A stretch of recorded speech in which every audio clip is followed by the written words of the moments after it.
بسم اللہ الرحمن الرحیم۔ السلام علیکم ورحمۃ اللہ وبرکاتہ۔ پریشانی کے وقت اللہ تعالیٰ کو راضی کرنے کی 4 دعائیں۔ نبی اکرم صلی اللہ علیہ وسلم ہر مشکل پریشانی میں یہ دعا پڑھتے تھے۔ بسم اللہ الرحمن الرحیم۔ یا حی یا قیوم برحمتک استغیث۔ یہ دعا 7 مرتبہ پڑھا کریں۔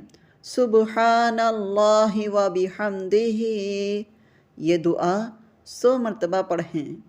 اللہم اغفر لی وارحمنی واہدنی وارزقنی، یہ دعا 7 مرتبہ پڑھا کریں۔